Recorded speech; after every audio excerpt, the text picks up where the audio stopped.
Good afternoon and welcome to the not the sunrise safari, the sunset safari. We're off to a great start already. We did, in fact, have a butterfly sitting on a piece of grass. It was a cabbage white, but of course, it flew away just before we went live, naturally.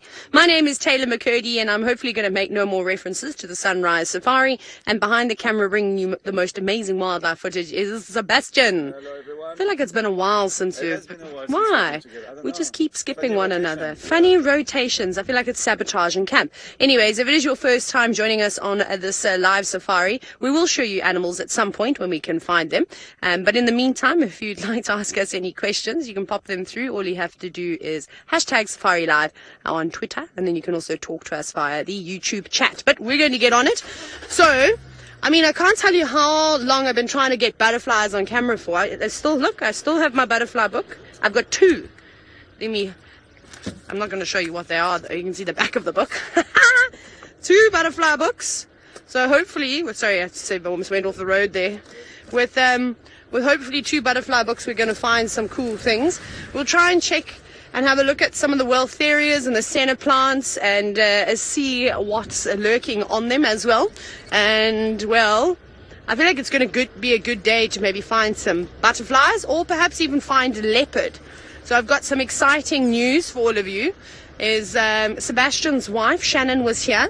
And she just left this afternoon, in fact, just before drive started. And she said she bumped into a male leopard up on quarantine. How exciting. And she said it wasn't a big male leopard.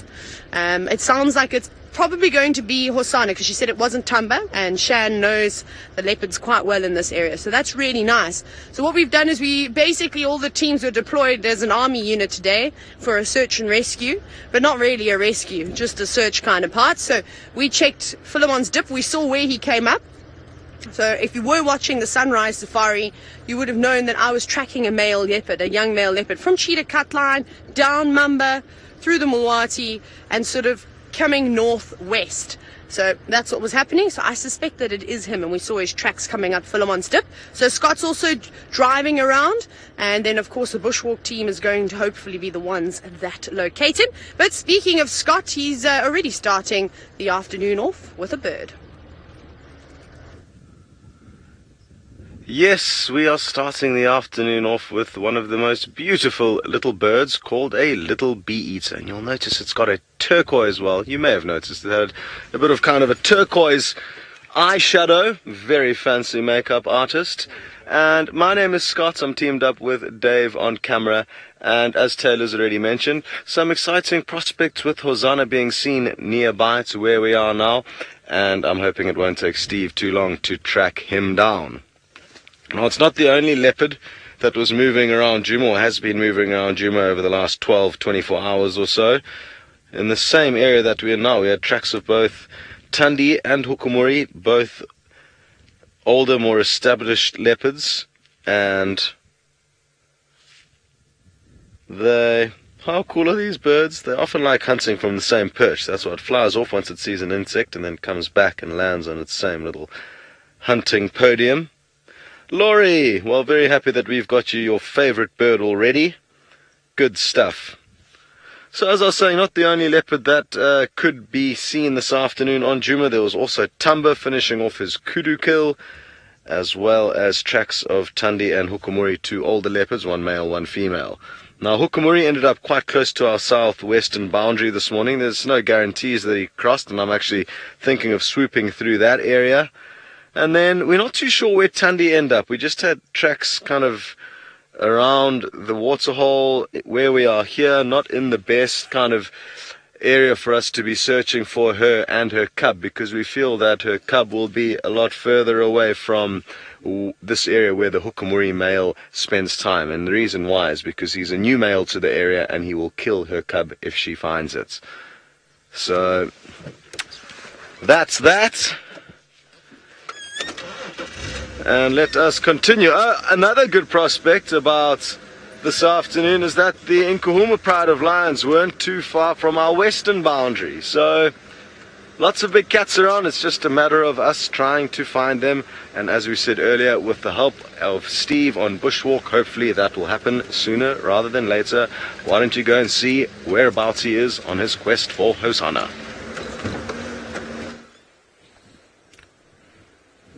Good afternoon and a very warm welcome, ladies and gentlemen. We are very excited out here this afternoon. I am Steve Falconbridge, joined by Senzo Mkhize, and obviously the legendary and magician Herbie is on walk with us. And we had reports that Hosanna was seen after drive this morning, and we've come out on a mission. We would like to see him, Taylor would like to see him, and we've got the task of following him on foot. We have found a fresh track. Here is the beautiful back pad of a male leopard, the easily distinguished 3 lobes, and then the 1, 2, 3, 4 toes. Where he was seen was further off to the west here, and these tracks come and cross the road and sort of head towards, in a general idea, Chelapan Vuyatela Dam. So we are with Herbie. We are going to be getting off-road here, following these, see how far we can go. Hopefully we can find him. It's always very, very special to find a leopard on foot, and because it's been quite warm, I don't think he'll be too far. But you never know. You never know if he's maybe found a herd of buffalo again and has chased them all the way to the other side of the Sabi Sands. It could happen. But as you know, I'm sure Scott and Taylor have told you to send through your questions or comments to hashtag Safari Live or follow us on YouTube stream, and let's see, are we going to find Hosanna this afternoon? I have a very strong feeling we are. He is my good friend, and he likes to come and say hello to me. If Seb was with me, he would probably more so, but I think he likes Senzo very well. Senz, does he like you? He doesn't like Senzo, so hopefully he's going to look past that today. Senzo is looking stylish, so maybe he's interested in coming to see the Senzo style. But we're going to continue off here, so please come and join us on a bushwalk. I hope you have your water and your binoculars. There is another track, very clearly indicating that he's heading off in this direction. The temperature's been relatively warm today, about 30 odd degrees Celsius in the high 80s. So, I mean, I don't think he's gone very far. If he's gone to drink. That's the only thing that makes sense. Okay, so while we continue on our mission into the wilderness here, let's go over to Taylor with an antelope. Look at what we've got. Now, again, I'm going to bring reference to the sunrise safari, is that if you were watching, we stopped and we had a look at a beautiful Kudu bull, but he only hung around for a couple of seconds. I'm almost certain that it's the same Kudu bull, because we're kind of in the same spot now. But look how focused he is. Ears pricked forward, not even acknowledging us. Eyes focused, sort of down to the southwest. I wonder what he's seen, or what he's heard, or what he's smelt. Now he's acknowledging us. See that nose working overtime there, flaring his nostrils? Both ears moving independently as well. There could be another leopard in the area. Now, Kudu have got the most exceptional senses. Their eyesight is really good, their hearing is phenomenal, and so is their sense of smell. And it's one of the animals that we definitely do trust when we hear them alarming, and also we pay attention to the Kudu, to the bushbuck, to the Inyala.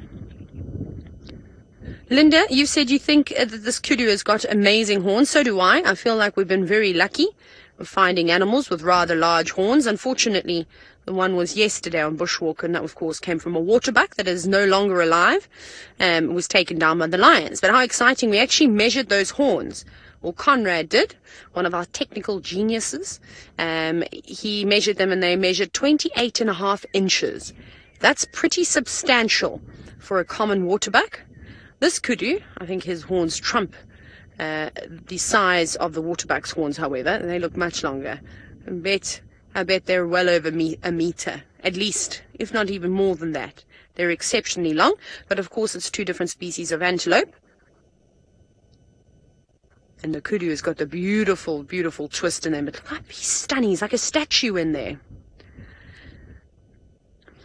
Still, I'm really intrigued as to what he's looking at in there. It must be something. Bobby, you're wondering if he is an older boy? Yes, definitely.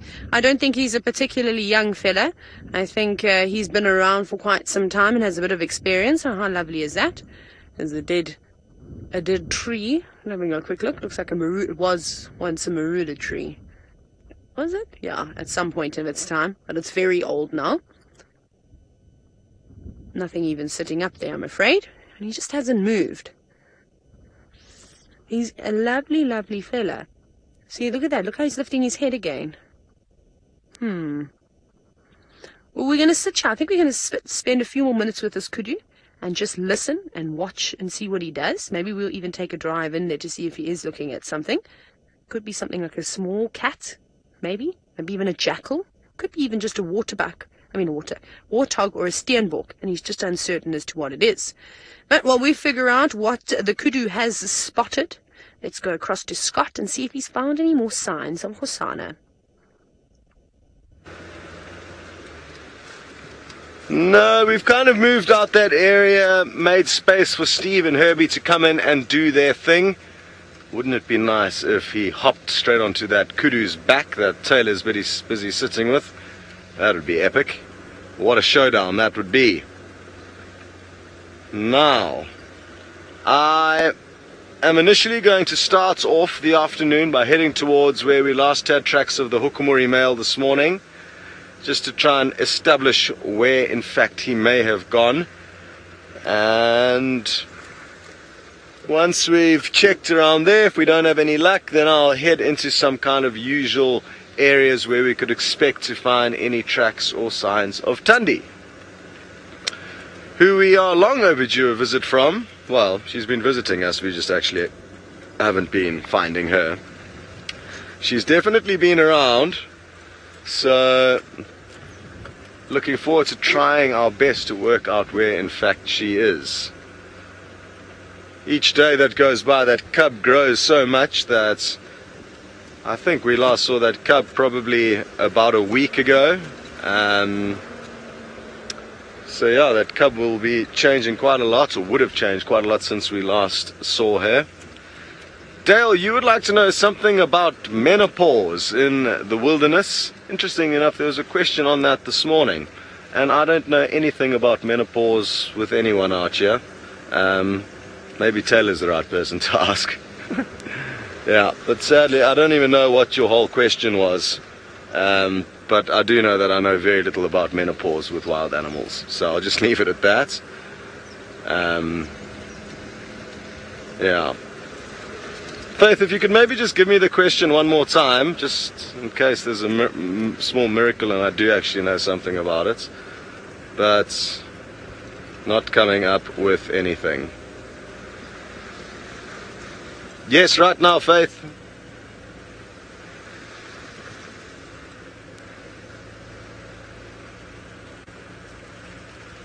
Yeah, are there any animals that have the equivalent of menopause in the wild? Not that I'm aware of. You would think that some of our primate cousins would be quite similar to us. But that's just me trying to think mildly rationally. I mean, at least, you know, like our closest relatives, you would think there might be something similar. Yeah. So, not too sure.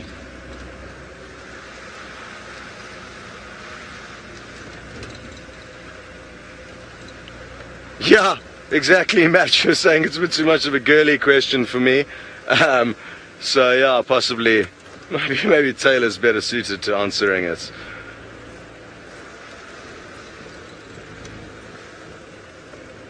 Wonderful. Okie dokie. Well, it sounds like Steve is on the trail of Hosanna, so why don't you tighten your laces and go give him a hand trying to work out where he's hiding.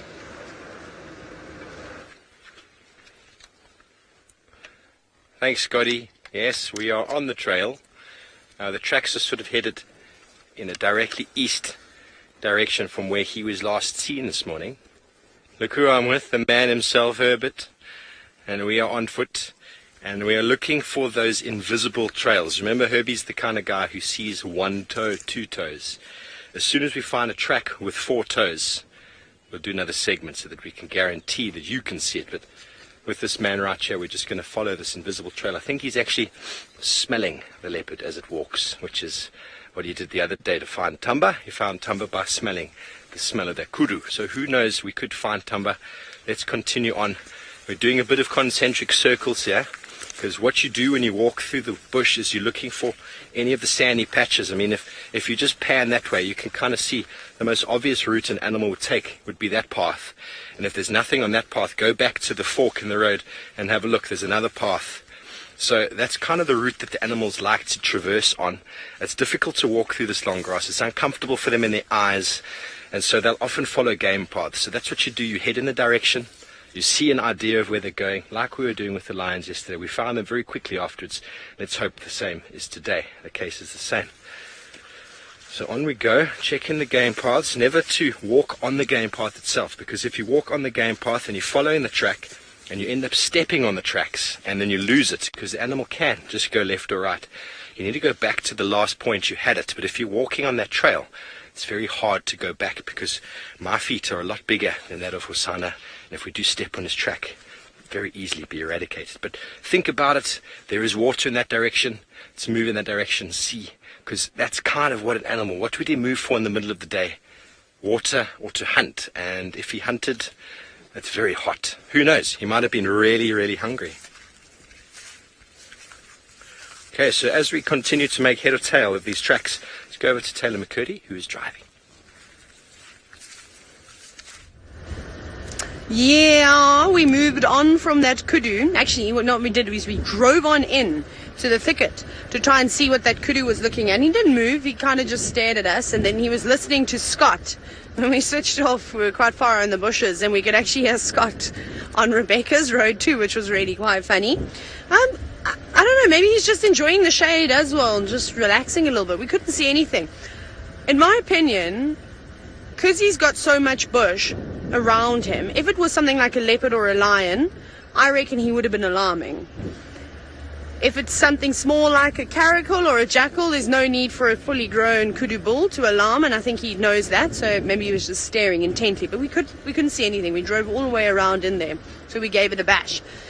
Guess what we did today? Just quick change of subject, because we played soccer, which we haven't played. Well, I've never played soccer with anybody since I've been working at Wild Earth. We went up to Quarantine, which is the big open plains, like pretty much the only open plains in Djuma, just behind camp. And we kicked the ball around a little bit. I took more tumbles than I actually spent time on my feet, which was quite funny. I've got lots of grazes all down my legs now. I broke my watch. No more watch. That was fun. Nikki and I, of course, Nikki, who's one of our directors, we kind of did a classic YouTube's, normally video that gets lots of hits, where we collided with one another with the ball between us. So, those big medicine balls, we bounced like that. That was quite funny. But we didn't get that on camera. Hey, Seb? Not that one. I think it was before you'd set up. Just as I was setting up. Yeah, so Sebastian went and set up a time lapse and then watched and laughed. And then I tripped over my own feet for the rest of the game, which was quite funny. We did that. So we had a lot of fun. We were all exhausted though. We played at like 12 o'clock during the day. Probably not a great idea, but it was good fun anyways. But sadly, no sign of Osana. I wonder where he is. Right, so we're going to go through here and then jump up onto Ingwe Alley and have a look at some of the mud wallows to see if there's any animals. And Palin, you've said, how many animals suffer from heat stroke? It's hard to say, hey? Do you know who I think would be most vulnerable on an exceptionally hot day like today? Sick animals, so animals that are already weak, and brand new animals, so ones that have just been born. Will definitely run the risk of suffering from heat stroke. It's again with the cold shock, so the complete opposite. When the temperatures drop all of a sudden over at night, we see a lot of impala lambs dying from this. The adults don't necessarily suffer from it. So young animals, definitely, and then I think sick animals. Maybe exceptionally old ones too, I suppose. Sure, there's been a lot of elephant activity here today. They've all been pulling out the grass. Looked like they were kicking in the road, trying to loosen some of the sand to throw over their bodies. So this might be a good spot. Let's see if we're lucky enough to catch a herd on the move. Otherwise, what I'm thinking is, we obviously saw a really cool herd of elephants this morning. We saw them twice. I'm wondering if they might not pop out at Buffalo's Hook Dam. It was quite a big herd. They were on their way there. They went down to drainage and did a bit of feeding. So maybe they're going to go to Buffalo's Hook Dam. So perhaps we should go check there sooner rather than later. Wow, oh, that's so gross. Look at that pond over here. That's not nice at all. All the algae on top of the surface. That's not going to be very good. Now, unfortunately, what happens when algae sort of forms on the surface of the water like this, often the plants that are living underneath it, and underwater plants, they all die because the sunlight cannot reach them. And those, look at all those insects, little flies. However, it of course forms a perfect spot for things like these tiny little midges or flies or whatever they may be sitting on the surface. It gives them something to sort of to walk across. Normally they wouldn't be able to do that. I couldn't imagine that would be nice for an elephant. I wouldn't imagine the elephant coming through here and sort of splashing themselves with it. However, a dugger boy, a buffalo bull, would probably find this quite fantastic. Palin, again, you said that this is pea, looks like pea soup. Oh yeah, Sebastian, you want to jump out and have a little taste? No, thank you. Not today? Are you sure? Maybe it's like a gazpacho. It'll be a cold pea soup. Yeah, well, we'll give that a skip. I feel like that will give you a dose of bilharzia in a heartbeat. Right, so I think we're going to let Bushwalk Team and Scott have some fun with that leopard and hopefully have a look. We're going to chase watering holes and see if we can find some elephants. Let's go and see where Scott is now. Good idea, Taylor. If I was an elephant, I would be swimming as we speak. So we are getting closer towards the kind of treehouse Waterhole. Basically, it's off to our left, and hoping we're going to find some further sign of the Hukumuri male somewhere in this area. His tracks are very, very close to the Waterhole, literally probably 50 feet from them, and did a kind of loop around towards the end of the safari, but couldn't actually work out where in fact he had gone. Hello. Very cool bird this, the yellow-billed hornbill, and they look like they are straight out of a comic book. Maybe try the one below, Darby. It's in a better spot, and I think it's also got something in its beak. Let's have a close look there in its beak. Are you carrying something there? No, it was just the sun glistening on those fine little tips there, chattering away. What are you saying? Are you reprimanding your spouse for misbehaving? Seems like you really do have a lot you would like to say to him or her. Hard to sex these guys. The other one's got absolutely nothing to say in return. It's just this guy going full tilt with the chatting. Cool. So yeah, as I was saying, we couldn't work out exactly where he had gone this morning, this large male leopard. We are 99% convinced that it's him because he's got one toe that's longer than the other. And for those of you who are on the Sunrise Safari, it showed quite clearly how big that discrepancy is between his toes. Basically, of their 4 toes, how does it go? Yeah, it goes like this, kind of. Now, you need to imagine that this is in line with my pinky, and that these two are supposed to kind of be level with one another. But this one here, his kind of left long toe is longer than his right long toe. Don't know if that helped you.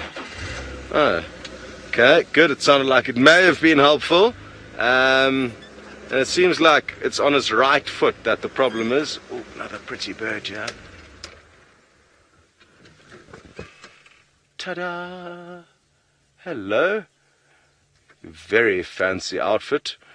Where are you heading off tonight? You're going to a very fancy ballroom dance. You look so beautiful.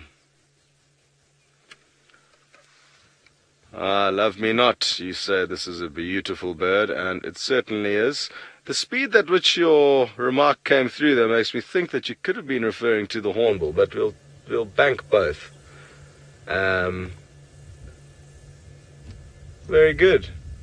Both carnivorous, the hornbills and the lilac-breasted rollers. I love hornbills unless they're flying around with a chameleon in their beak. That's a tricky one for me to digest. I don't like it when they eat the chameleons, but you can't blame them, I guess. The lilac-breasted rollers are mainly insect eaters, though. Although small snakes and small reptiles are on the menu, so I think even a baby chameleon would do just fine for this guy. Ooh, I thought it was about to fly there. It kind of flinched. Maybe it's seen an insect. It hasn't done the telltale head wobble. They kind of often shake their head, not shake their head, but move their head kind of from side to side, lock targets, and then swoop down. Actually, what I'm going to try and do here is wait a while and see if we can't actually get to see it flying down and catching something. So we're going to do a bit of a stakeout here, and it often happens so quickly that if you blink you'll miss it, or if you're just watching at the regular live speed you can also kind of miss it. So maybe we can think about doing a bit of a slow motion replay if in fact it does decide to do the swoop.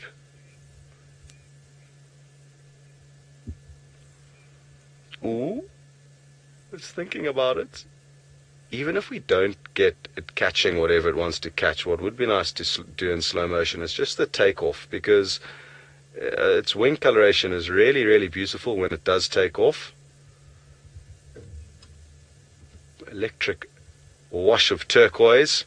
Jamie, you'd like to know if that kind of more pale coloration on its head is for reflecting sunlight away from them and keeping them cool. It may have something to do with that. It may also have something to do with letting more light in. I know white around the eye will help let more light in when it is low light, early morning and late evening. But it's such a small portion of white, and it's kind of got that greenish cap on top that I'm not convinced it is for anything to do with keeping cool, but possibly something to do with letting more light in. Are you going to take off? Oh, there it goes. Very good. Well done, Dave. Swooping after the lilac-breasted roller. And we'll see. I mean, we'll get the team in FC to see what a slow-mo replay looks like of that. And if it's any good, we'll replay it. If not, we'll keep trying to get the right shot for you. Over to Steve on Bushwalk.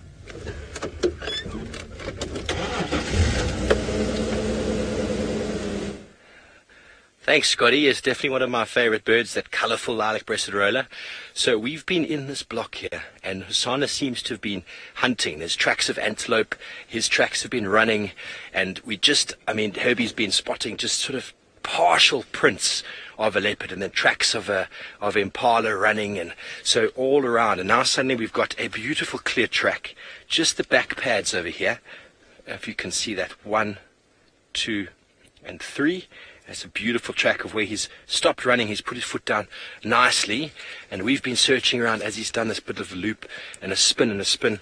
Now the tracks are heading directly in that direction. So once again, after he's lost interest or he's lost the chase, then back onto a pathway and off he goes again, down towards possibly Chilapan or something like that. So we're going to keep going on here. Maybe he was lucky, maybe he got quite hungry and he actually managed to kill an impala.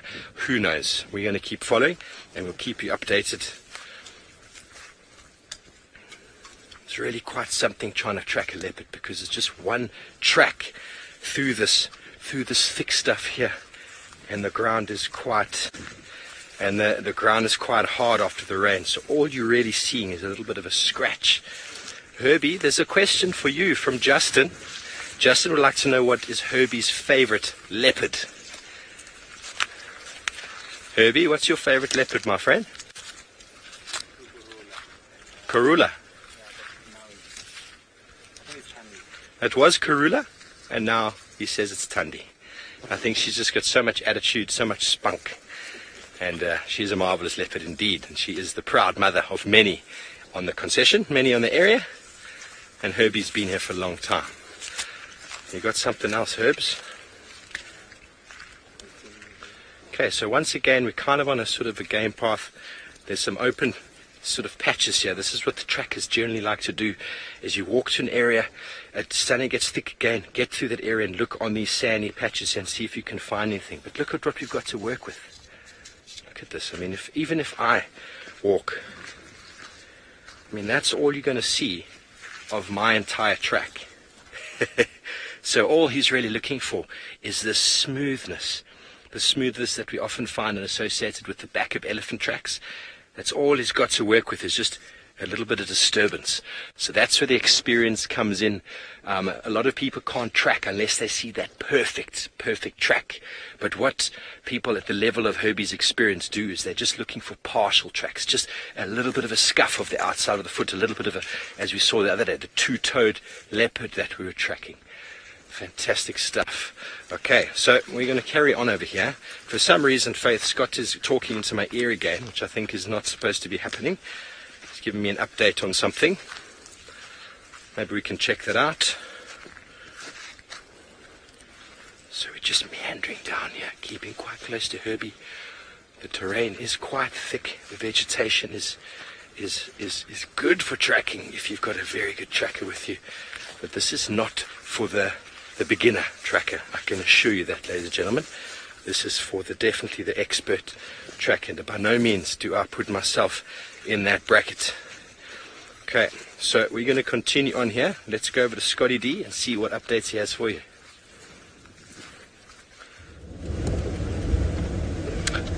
Welcome back, and good luck, Steve. I'm very envious of the fact that you're on some steaming fresh leopard tracks, and of possibly the best leopard you could hope to be tracking, because you know when you find him he's not going to be too concerned about your presence.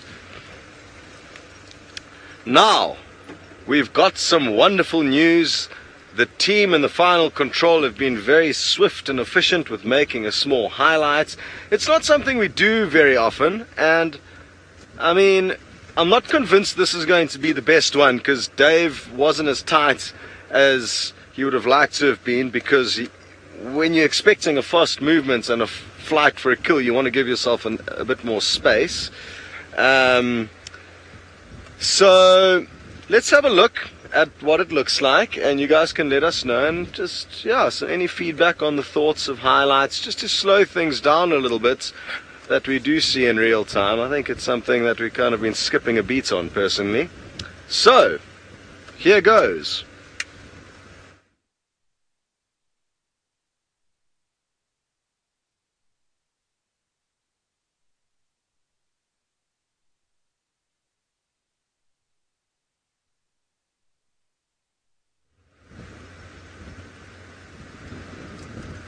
Alrighty, everyone.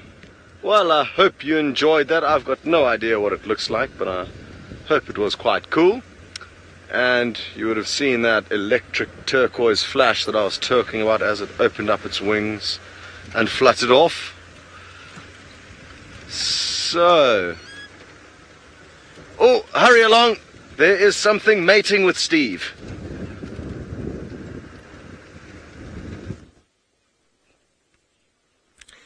Thanks, Scotty. Yes, ladies and gentlemen, we've just come across these two lizards, and they are busy mating. I have no idea what species they are. What I do know is that the male is what I do know is that the female is much bigger than the male. The male's the one on the back. Any of the viewers out there able to tell me what species this is? Obviously, it's not too hot for them. The lizards are very, very sun-loving. And if anything, the sun has probably made them more active than they would have been. But it's marvelous. These are the things that we see on bushwalk, and tracking a leopard, we have to stop for the smaller things. And we couldn't help but stop and watch this. This is super cool. What's very interesting about most lizards is they've actually got something known as a hemipenis, which means they've got two penises, but only one will be used at one time. What the purpose of that exactly is hard to put my head around, but maybe it's for extended periods of copulation. I'm not sure. Okay, copy that, Faith. We are going to just hold off speaking for a short little while as FC gets some tech down there. They'd like to do a little bit of a broadcast for us here. I wonder if any of the viewers can send their comments through the hashtag Safari Live and let me know what species these are. I'm unsure that I've even seen them before. But extremely camouflaged. And the male is panting quite hard.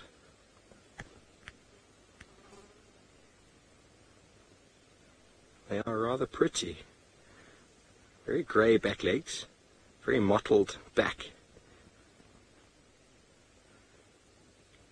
But you can noticeably see how much bigger the female is than the male. She's almost twice his size. And there are multitudes of ants crawling all around the area, and it's a wonder that they're so consumed with their mating that they are obviously not hungry.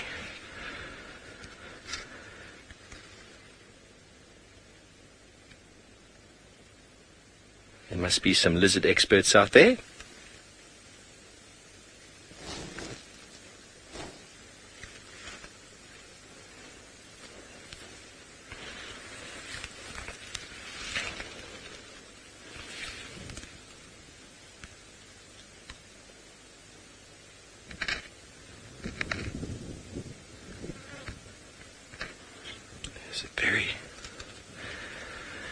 Good afternoon and welcome, ladies and gentlemen, to Djuma in the Sabi Sands, where we have come across a mating pair of lizards. I am unsure of the species, and I dare to go much closer, lest I break up their copulation performance. This is marvelous to see. We are on Bushwalk. My name is Steve Falconbridge, and I'm joined by Senzo Mkhize on camera. Feel free, please, to drop your comments in the text below. Let us know your thoughts. Let us know who you are. Let us know you're on board. If you possibly know the species, let me know. That is a species I am not too familiar with. And the female is almost double the size of the male. And they are quite enjoying the afternoon. There's a nice, warm, sunny day with a gentle breeze coming in from the west. And we're on Bushwalk in the Big Five Safari area. We were actually on the trail of a beautiful male leopard by the name of Osana. And we have halted our tracking for a moment to stop and watch this fantastic performance between these two.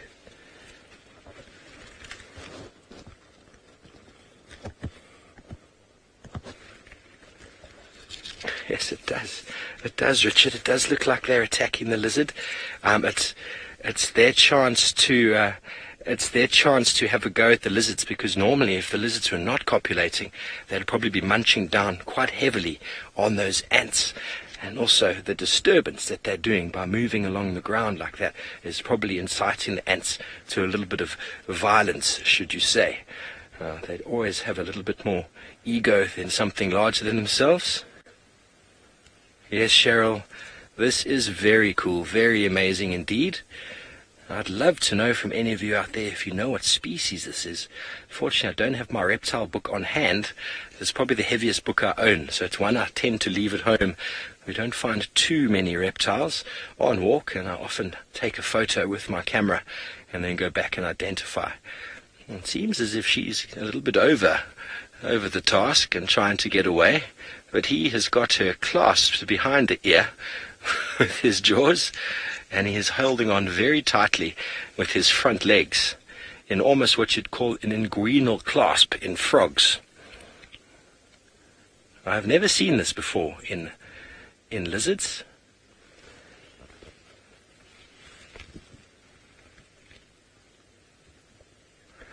Elise says it's a large spiny lizard. That is incredible. I've never seen one before. And in fact, they are not very large. If anything, they're maybe about, the female with her tail is maybe about 10 centimeters. No, probably more. Probably closer to 15 with her tail. And Gina thinks it's a plateau lizard. We seem to have some confusion out there. I hope someone can give me the correct answer, or someone can validate either of the two previous answers. Remember, folks, we are coming to live. This is happening live in the wilderness. She is being, almost seems like she's being molested right now, live on TV. He is very interested. And what's noticeable with most lizard species, yes, Cheryl, she is far bigger than the male. It is often a case in many reptile species that the female is bigger, but hopefully she doesn't turn around and eat him after the job is done. But I was mentioning just before we started the action broadcast that most lizards have what we call a hemipenis, which means they've got two penises and only one at a time is actually used. And I need to do some reading up about that and find out exactly why they have to. It is quite a bizarre thing, really. And really, really awesome to see.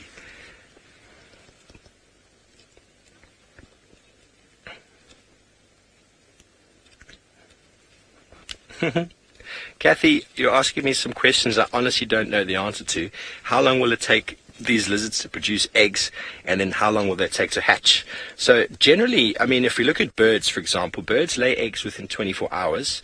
I would assume that because reptiles lay their eggs outside their body as well, that the production of the eggs is quite short in relation to when you look at gestation period in mammals, because a lot of the sort of the incubation happens externally. So I would assume that it would be quite a short turnaround time for the laying of the eggs or production of the eggs, and then the incubation. Oh, she has escaped his grasp and he is not happy with her, and now he is eating. I'm not sure what he is eating. Wow, look at that posturing. Her mouth is wide open. She is giving him I think she is saying no means no.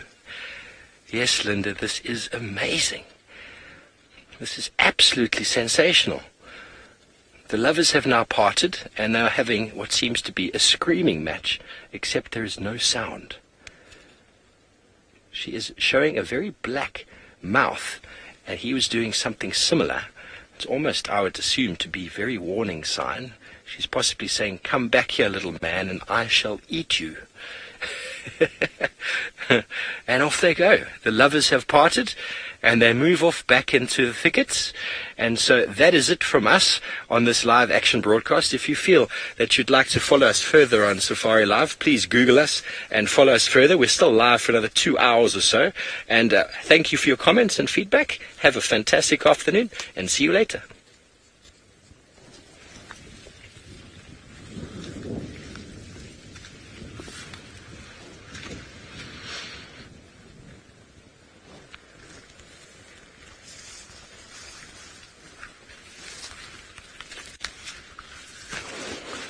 Was that, folks? That was sensational.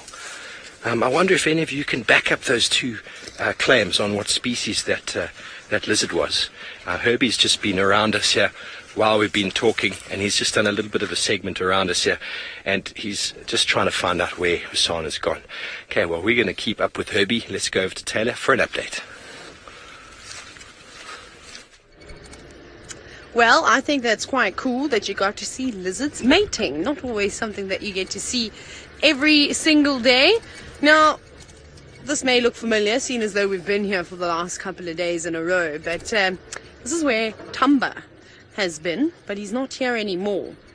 Now, I know the closest water source to us is, of course, Vuyatela Dam, so I don't know if he's gone down there to perhaps have a drink during the day and then found a bit of shade somewhere else. So we'll have a little scratch around and see if we win.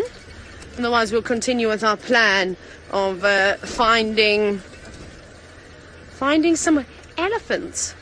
Man, I don't know where he's gone. And the grass is so tall. Again, he could just be sitting under any shrub, any ordinary shrub, and just concealed by the grass. But I bet he's happy either way, because at least there's a bit of a breeze around now. And so things are going to start cooling off quite quickly. Right, watch your heads. Even all of you who are watching, duck please. No, I'm just joking, you don't have to duck. I have to duck. I have to do this. Dodge. Choo, choo, choo. All good? All good. There we go. So I think what we'll do from here is perhaps we'll go up Gari Cut Line and then head along Buffelshoek boundary towards Buffelshoek Dam.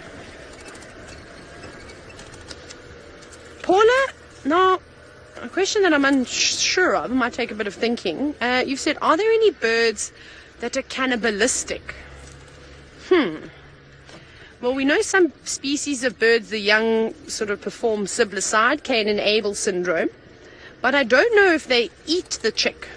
I think they kind of just kill it, and that seems to be it. Any birds that are cannibalistic? I wonder if a southern ground hornbill, if it found its own, would start feeding on it. I don't know. They seem to eat a variety of things, from carrion, so carcasses, to chameleons, to tortoises, to all sorts of wonderful things. So I'm not sure. What about a vulture? I wouldn't see why a vulture wouldn't eat another dead vulture. I mean, again, they just feed on anything. They feed not just on herbivores. When they have died, they will scavenge on a lion carcass. They'll scavenge off of a hyena carcass. They don't discriminate. So maybe vultures will. But again, I'm not exactly certain. I've never seen any cannibalism amongst birds before, I must be honest. Maybe we can also pass that question on to Steve and Scott, and in their experience is what I was trying to get at. Find out if they've come across anything like that. It'd be quite spectacular to honestly see something like that. I'm distracted. Something's rattling in the car, but I think it's my presenter monitor. Right, so we're going to move away from here. If you do hear anything on the dam cam, maybe you hear vervet monkeys alarming, or perhaps the wildebeest snorting, maybe the go-away birds shouting, go away, let us know, #Safari Live, because Tamba or Hosana could head on down that way for a drink at some point. And it was always useful. So from here, I think we're going to turn up Gari Cutline now, and then go and check Buffelshoek Dam. I've really got a good feeling about Buffelshoek Dam this afternoon, and if we don't find any elephants, I'm almost certain we'll at least have some hippos and maybe some birds to have a look at. Maybe that little grebe is still around. Right, so while we bump our way on and enjoy the breeze, I may pick up the pace so that we'll turn the bush aircon on. Scott is probably doing a similar thing. Let's go see what his favourite way to cool down is. My favorite way to cool down is by drinking a malt drink in the evening with bubbles in it. Very nice. And this is a bird of prey. I'm not too sure what kind it is from here. And we initially ended up driving off-road to try and work out why there was a Franklin alarm calling, and then this bird took off. It looks like it could be a Wahlberg's eagle, and I can hear, you probably won't be able to hear, a few tree squirrels alarm calling close to where it's landed. I don't see that telltale crest though. That's why I'm not thinking it's a Wahlberg's, and I'm thinking it could be something like a steppe eagle. Oh, that was a fork-tailed drongo that flew in and flew straight past its head. I saw the most incredible clip of a fork-tailed drongo actually landing on top of a brown snake eagle's head. Oh, that was a... what is that? Is that a white-crowned shrike? Yeah, it looks like a white-crowned shrike that was giving it a hard time there. So the neighborhood watches onto this bird of prey, and oh, isn't it cool when this happens? They're coming from all angles now, and all the bigger birds can do is kind of duck down and swallow their pride as these tiny yet brave animals hurl abuse at them. One of my favorite things to watch is these David and Goliath moments with the birds. Wonderful. Well, interesting stuff there with Steve. It sounded like a really cool sighting. I'm still a bit perplexed as to the fact that no one knows exactly what was mating. So, interesting stuff, and look forward to watching that when I get home. Susan, you'd like to know how many different kinds of birds we can see here on Djuma, and in this general area there's about 400 odd birds that we can see, and a lot of those are migrants. I think about half of them, no, it can't be half of them, maybe a quarter of them are migratory birds that come from far and wide to enjoy this time of the year, the bountiful summer. So, yeah, 400 odd birds. Of course, within the Greater Kruger National Park, where you get about 480 birds, you get quite a lot of different terrain and habitats. So even though quite close to here we may find a whole host of different birds that we don't get here. Here on Djuma I would say about 400. We don't actually have our own Safari Live bird list that I'm aware of, but it would be quite useful. I would say we're probably somewhere close to around 250 or 300 birds as a guess that we've managed to show to you guys.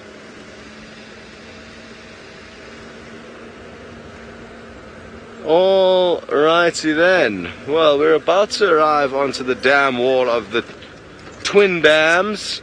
Doesn't look like there's much here. So it seems like both Taylor and my plan to try and find action at the waterholes has been a bit of a failure.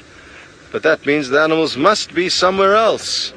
Very good. Speaking of Taylor, we're going to send you straight back across to her now. Ay, ay, ay. Sorry everybody, we had a really cool sighting of a juvenile African Harrier hawk, and the adult was here too, but unfortunately not quick enough this afternoon. Leave it, I feel like we've lost. Okay, sorry about that everybody. It was quite cool. It's the first time I've ever seen a juvenile African Harrier hawk before, which is quite nice. Can you see it? Yeah, that's fine. There. Yeah. I can't even see it, Seb. Look at your... I'm checking the monitor. Try and find him. Hold on, I'm in the right tree. I think somewhere clear. Seb's thought we got him. Okay, hold on. That's the adult. No, and that's a gaha. Is it a... Turn here, look at us. No, it is. So there's the adult African Harrier hawk that Sebastian spotted. So we initially had the juvenile, which was mottled brown. And it's almost like it's trying to find the adult because it was calling quite a bit. So what I want to do is, while you look at it, I was actually trying to open my bird app too and look for Harrier hawk. I want to play the call because that should help us. Okay, let me do that. Right, let's have a little listen. Yeah.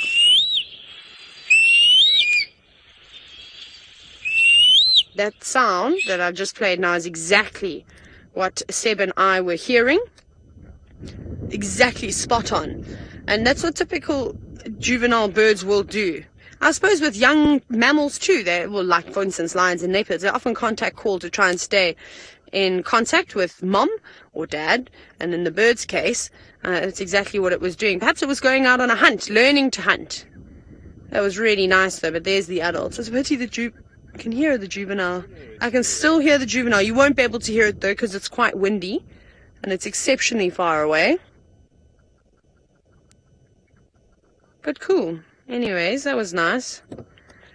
Yeah, let's carry on. See what else we can find. That was really nice. The juveniles look absolutely nothing like the adults. The only thing that kind of resembled the adult was those very, very long yellow legs that the adults do have. Other than that, it almost looked like a bit like a pale morphed Wahlberg's eagle. Right. So I believe there's some elephants at Chitwa, but we're a bit far away from there, so I'm not going to make the dash there, because I reckon even if I safaried faster than I've ever in my entire life, I don't think I would make it to them. So we're going to check Buffelshoek Dam and try our luck there. And then if not, then we might go back towards Gallagher Pan, because there were a couple of birds and squirrels and things making some interesting noises throughout the day as well. So we'll try and have a little scratch around there. We don't know where Tandi Hukumuri is. We don't know any of the animals.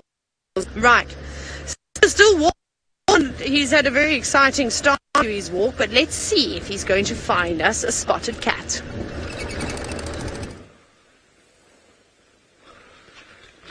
I'd love to find you a spotted cat.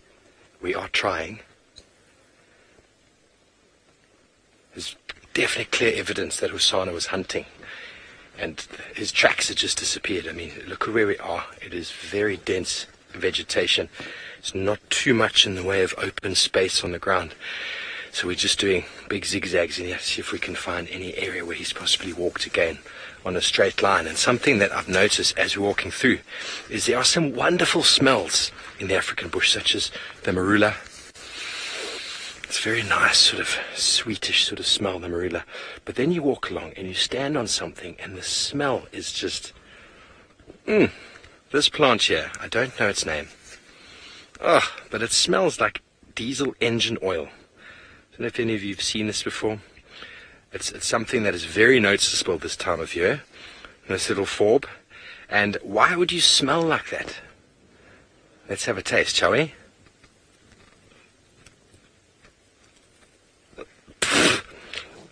Oh my word, that is actually disgusting. There's like a delayed response in the flavor there. Okay, well, as we move along, here we go. You can see more of them. There's two here.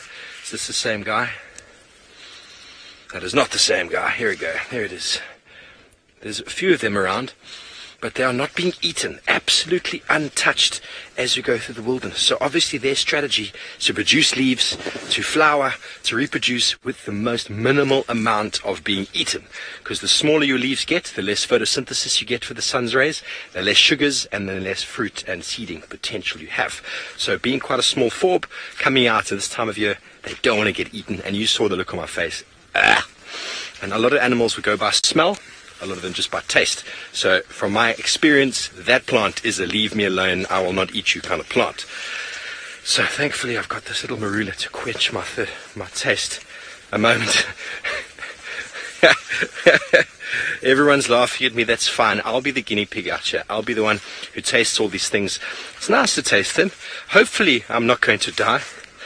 It didn't taste like diesel. I can't explain what it tasted like, but it was revolting. Revolting, that's all I can say.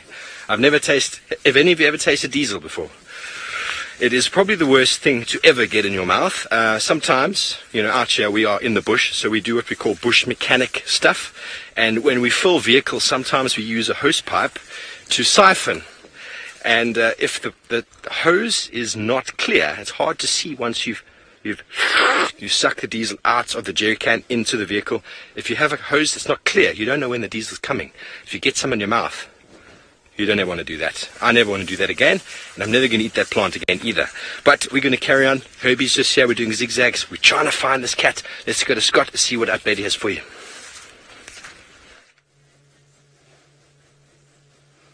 Hello, everyone. We've found our nightjar friend that likes to sleep in this section of the Mulwati.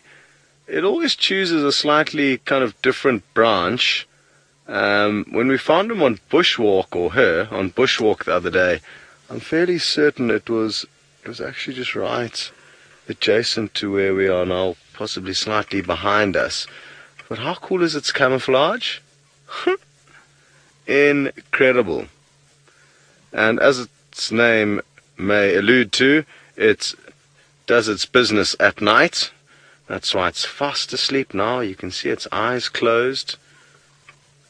Not a worry in the world. And Dave, if you don't mind punch zooming into its beak, it's quite... Oh, we're on max volume at the moment. Are you spying on us? Is he cracking his eye open, or she?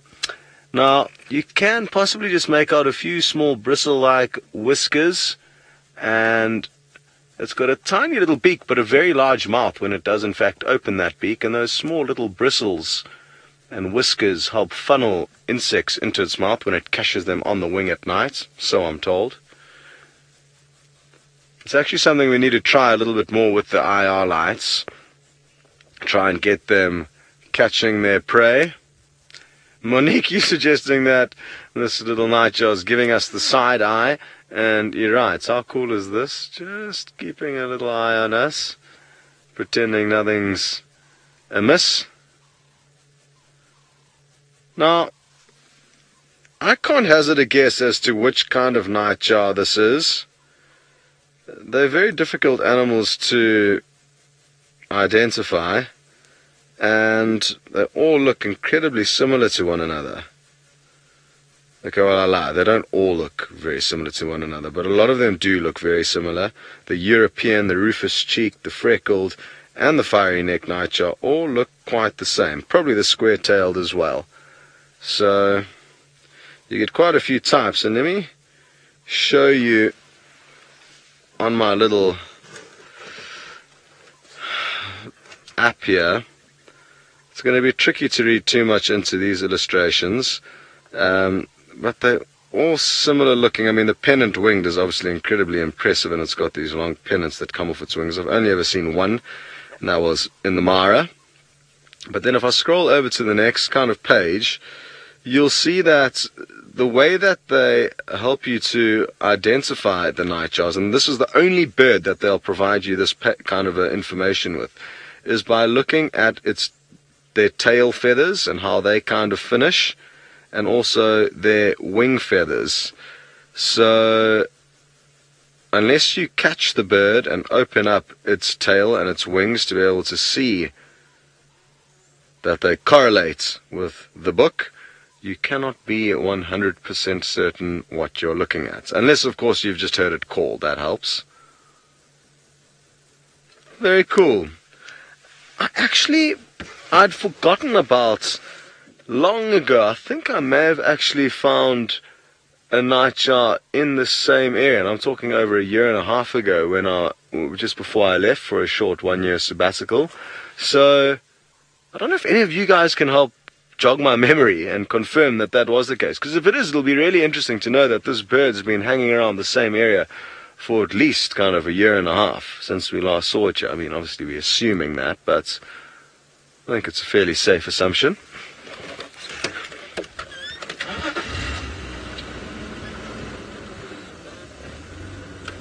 Lara Moore, you'd like to know if it's posing to try and look narrow like the branch, and yeah, I mean, I guess so. Here's Kill. This will be quite a nice view. Go forward a tiny bit. That's some serious side-eye if I've ever seen it. How cool is this? I mean, I don't think they're pouting a la Moore like a supermodel to try and make themselves skinny, but I guess it probably chooses an appropriately thick branch that it can try and perch itself on to not look astray.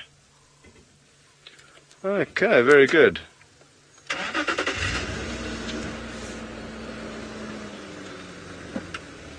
Well, we've got some visitors here in the Mulwati River, but it's Taxon and some of his guests, and I just want to point out to him what's going on here, because it's quite a special sighting. Hello everyone. Hello Tax. Tax, there's a nightjar just sitting on the branch over there. It's quite nice, if you would like. No leopard, sadly. Yeah, well, it's just a gone with a cross. I'm sure it's the one that Herbert is following. Okay, good. There's a nocturnal bird. Taxon will show you once you get a little bit closer. But you see the thickest horizontal branch, Tax? Just above that. You can see it lying on that thin branch. When you get closer, you'll see it there. All right, everyone. Well, we've had a nice jolly chat with Taxon and his guests, and we are now going to be sending you back to Steve.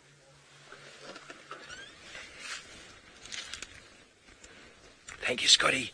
So we're up and down in this block. We're not coming across anything fresh from Asana. It's very, very difficult. Even Herbie is struggling. So what we're going to do is we're going to go down to the road that's just sort of south of us now and go and have a look at those little pans. You know, it's possible he's gone to go and drink. He is a very relaxed cat on foot, so he wouldn't even make a noise. We might even be walking right past him. But what I wanted to show you on the way here was come across some fresh elephant activity. And you know, you all out there know I like to talk about ecology. And elephant has gone and scratched this with its foot. Here you can clearly see where the foot of the elephant was. And you see that? Here's the track. It would have used its foot like this and then picked up this very fine dust in its trunk and then thrown it on itself. Very, very fine dust. The elephant loved dust bath. And you can see by the way that it's moving, there's not too much in the way of wind this afternoon. It's very gentle, very, very gentle. So it's exceedingly difficult to find a cat in these conditions as well, because he's probably not moving anymore. But who knows, we could be lucky. But from an ecology point of view, have a look how hard the ground is over here. as I've spoken about before, and look how nice and soft this is over here. So something in the form of a grass seed, which I just hear that might fall in there, and a bit of wind will blow that over, and then you might get a new patch of material coming through here, versus over here that is much more prone to not breaking through the soil crust. First of all, it's very, very hard, whereas over here nice and soft, very, very easy to get access there to the ground. So just this little bit of disturbance for an elephant is actually going to change the dynamics of just this little spot quite drastically, which I find awesome. Really, really cool. Don't we just love those large ecosystem engineers?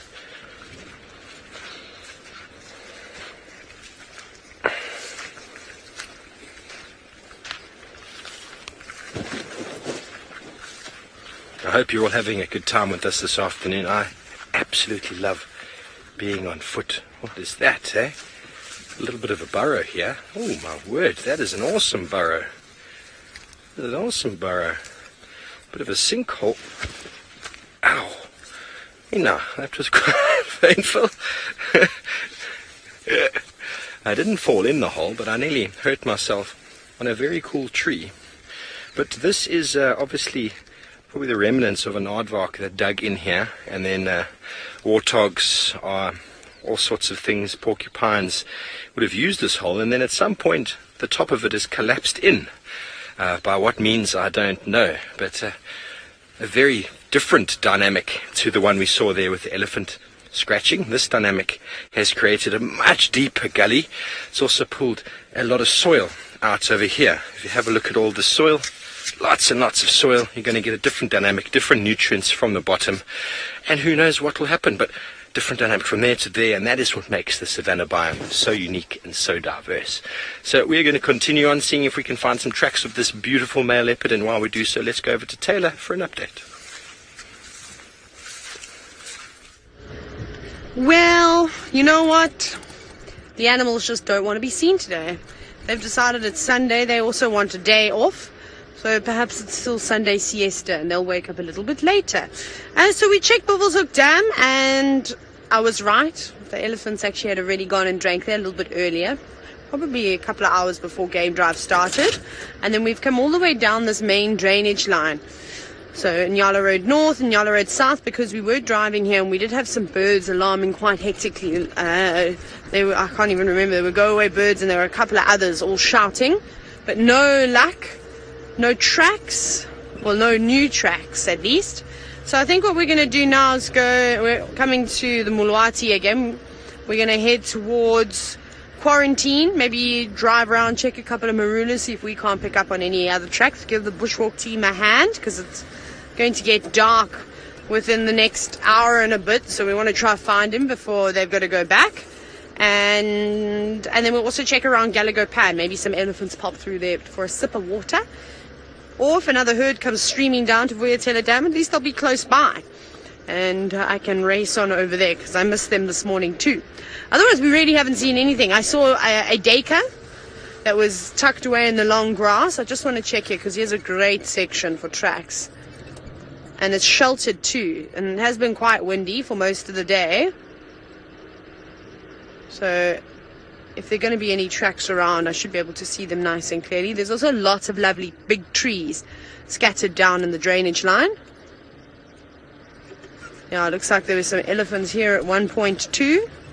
Just looking, lots and lots of tracks on the ground. No leopard tracks.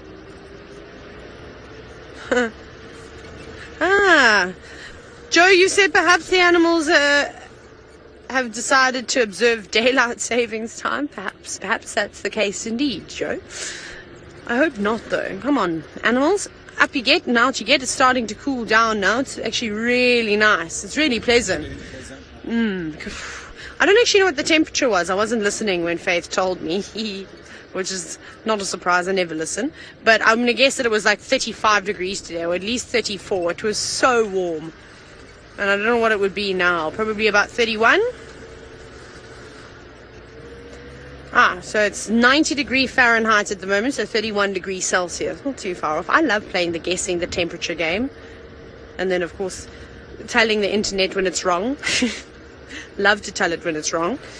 So, another spot, again around this corner, a good spot to check for tracks. Lots of tire tracks. So many tire tracks and elephant tracks. They could be on top of the leopard tracks, that's also what could have happened.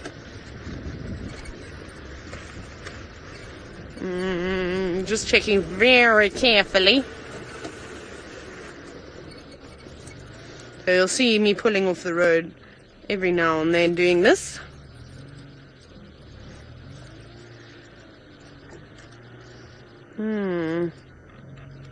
Some old tracks here.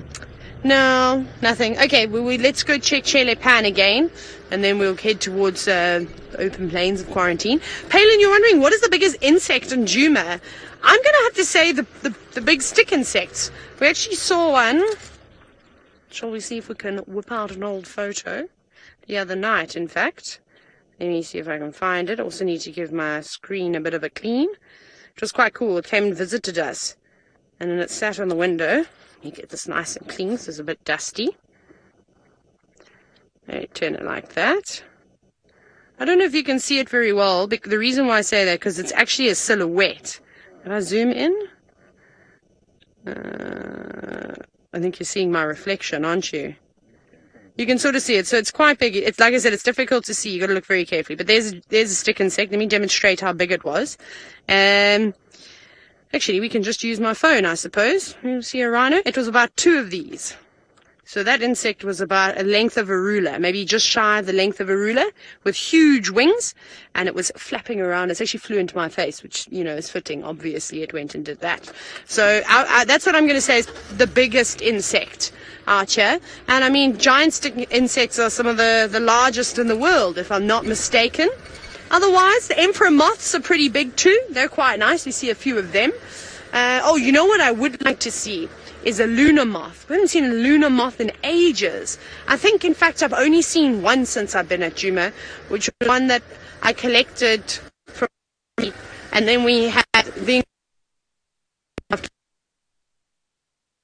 very cool experience. Okay, we're going to go up towards Chele Pan and try our luck for a second time. Let's go see if Scott is still in the Mulwati on a sunset cruise. No, we have come out of the Mulwati. Sadly, on some days the signal's just too low down in there. So we've come out so that we can spend time with you again. And just driving around hoping to basically bump into Thandi. That's my plan. So I'm going to drive a few roads where I know that she has been spending kind of a lot of her time. In general, it's a huge gamble. She could be just about anywhere, but it's good to use the kind of recent history when planning your attack. And leopards do, especially, you know, Thandi with her youngster, she is kind of using a few set spots, and she's got her areas and pathways that she kind of likes to move along. So I'm just going along those, checking carefully for any sign of them. The leopard that Steve and Taylor are actually hoping on finding walked all the way down this long road yesterday evening. I think I'm actually going to pull out my map and give you guys an idea of what's going on with regards to the leopards and their tracks that we had this morning. There was just so much going on that it would be nice to try and tell you guys, fill you guys in on what's happening. So, what happens if I turn this sideways? Oh, that's much better. Sorry, Dave, I ambushed you there. Okie dokie.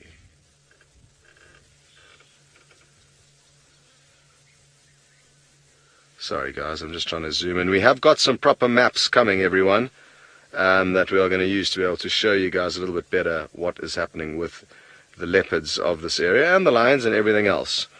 So, basically, where the center of the kind of map is here, this is where the Vuyatela Dam is. Tumba was just up over there with his kill. He probably still is there. Thandi was seen on the dam cam also in this area last night. and she appeared to come kind of from the west, from quarantine clearings down towards the dam.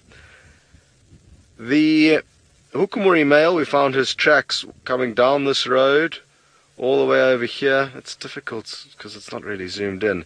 Then he headed off to a small little waterhole and then came back around, and his last tracks were close to the treehouse waterhole, which was over here. And Hosanna came all the way along here and was left somewhere up there. So that wasn't actually nearly as good as I would have liked it to be. It would have been too much of a nightmare to zoom in and give you details, so it was actually a fairly pointless task in retrospect. Whoops. At least we tried. But yeah, some proper more in-depth maps will be coming and bigger, so we can actually show you what's happening with regards to the tracks and the animals, but that didn't work as I would have liked it to. Anyway, you win some, you lose some. Paul, are you wondering what those red dots were all over the map? Those are kind of previous sightings or things of interest. If there's a kill in the middle of a block, you can drop a pin there so it's easy to find out where it is or to show the other guides. Like I marked Hukumuri's termite mound where he was waiting for the warthog, where he just caught that same warthog with no well. Because if you do have his tracks in that general area, it might be worth just kind of popping in and seeing if he's not perched on one of his favorite restaurants. So yeah, I mean, a lot of those are from way back when. I've only actually dropped one pin since I've been back in the last 3 months, and that was for Hukumuri's warthog. Oh, Joe, well, you said that was informative. I didn't feel it was informative enough, but I'm glad it gave you a kind of rough idea what was going on. It was all just a bit too cramped, in my opinion, to be able to get a good idea of distance and movement and what was going on.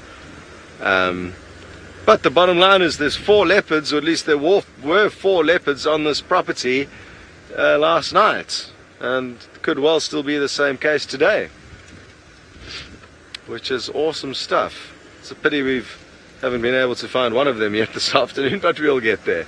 Very good, and hopefully Steve is going to be the person who sets off the trend of finding the leopard. Why don't you go see how he's getting along?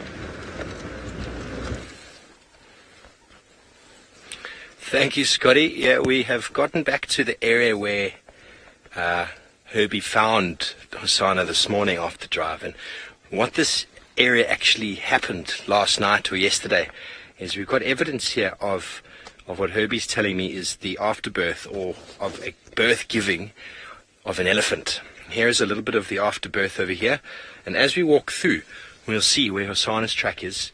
There's signs of blood, there's signs of vulture activity, there's lots of elephant dung. Here we can see over here the feather of a vulture. And as we walk through this sort of like, not a crime scene because nothing died here, but there's evidence of this blood spatter over here. I wonder if you can see that. This blackness. There's much more of it over here. And as we come further in, where did I see Hosanna's track here? There was a beautiful track. And this is actually where Herbie found him this morning. Here is evidence of serious activity. And here is probably the most of the blood over here, because the elephant fetus is enormous. I mean, the elephant itself, the baby weighs about 100 kilograms at birth, so that's close to 200 pounds. Lots and lots and lots of blood would have attracted the likes of Hosanna because of the vultures. And as we go over here, I'm going to show you, and it's obviously something you probably haven't seen before. Maybe you have. It's not often that you get such beautiful vulture tracks. Here they are in this perfect sand. Here is the track of the vulture. You can see the toes, the pad itself, and then the back foot there. Here's a beautiful one here. So left foot, right foot, left foot, right foot. So let me show you in the book, because this book does actually have a small vulture track. Let me see if I can find it. Is it in the beginning? Yes, it'll be just here. Thought it was just here. There we go. Okay, so here you get the vulture's track there. 20 centimeters, it says. Obviously this is not to scale, but if I put that like this, you can see the left foot, and this would be a right foot. So this is actually the same. Let me just move this piece of grass here. This track here is the same as this track here. Can you see that, folks? That is awesome. I've never seen such clear vulture tracks in my life. And clearly they were here for the afterbirth, as if any of you remember a month and a half ago or so, Tristan had that elephant to give birth near Chelapan, which is just south from us here, or north from us, should I say. And the afterbirth was dragged by hyena, and it was a meal for them. So I think that these vultures had an absolute whale of a time, and who knows if Hasana managed to get in of that. But we are going to continue on. Now where Herbie last saw him, so we're going to pick up tracks from here, see if we can be lucky. But let's go over to Taylor, who's got someone who made all this activity in the first place. How fantastic that you got to see all those tracks and signs. Now, we're sitting in and amongst a herd of elephants, courtesy of Taxon from Djuma, and kindly called us in. So you can imagine I Ferrari safaried right over so we could have a look, because we haven't been able to find anything this afternoon. It's been very, very quiet and very dry. Off the elephant goes, just behind the car. So all I'm going to do now... Are you okay like that, Seb? Well, I can reposition for you. What do you think? Let's see where... we're just waiting because, of course, Taxon's in the sighting with us too, and he's got some guests that have travelled far and wide to come and see these animals. Are you happy? Yeah. Okay, cool. Seb's happy. I'm just making sure that he's also comfortable in the car. And what are we eating? A bit of sicklebush, which is really, really quite interesting. Now, we know with sicklebush that it's really good in terms of fodder. So the pods are pretty good. Not to you and I. We learned that we can't eat them. No, that was the wattle. Wattle we can't eat. But lots of animals do like to feed on the sicklebush. And Steve the other day was talking about all its different medicinal uses, which was quite epic, quite a nice thing to go to chat about. And it's funny, out of all the things that they can choose, that they're going for the sicklebush, because there's lots of green grass around. There's plenty of other plants that are even tastier than a sicklebush. And I think it was up in, I think it was in Madikwe. Seb, maybe you'll remember, where they were actually having to coat the sicklebush trees with molasses to try and get the elephants to feed on them, because there were so many of them around. And even though they're incredibly good plants for the environment, I was also talking about how they've got nitrogen-fixing nodes on their roots, so nitrogen-fixing bacteria, which helps fix the soil. Now our elephants have disappeared, so we might have to go around and see if we can find some more. Is that they do encroach on areas, and when things like worry trees, sicklebush, even the acacias grow, they will just take grasslands, and when they do that, it's a bit of a problem, because it's kind of like habitat loss if you think about it. You're losing the grasslands, and you might find that there's quite a few rodent species, lots of bird species that like to eat seeds, so some of the larks, the widers, the widow bird species, they might have to move out of the area because it's not a suitable spot for them anymore. And so that's another one of the conservation efforts we do as guides, is not only get rid of all the alien plant species, but we also try and thin out some of the encroaching species. And that's actually what Rexon is going to be doing soon. If you don't know who Rexon is one of the guides for Djuma, but he helps us out on bushwalks when Herbie's not around. Let's go and see if we can get another view. They have moved into the thicket, and Tax said they've changed directions like 3 times now, so I'm not really sure where these guys are going. If they're going to go now towards Twin Dams, perhaps they're going to go towards Treehouse Dam. They did look like they had a bit of a splash, but it's a hot day, so you might need a second drink of water to quench your thirst. Let's see if we can't get another view of them. We'll just go up a bit further.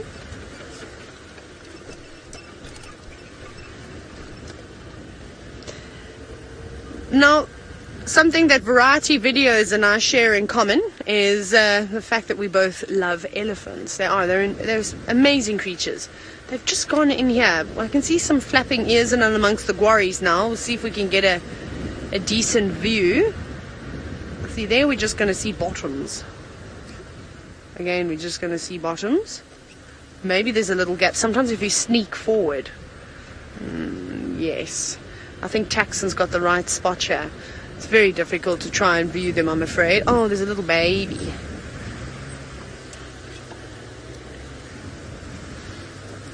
Me. Nah. Aish.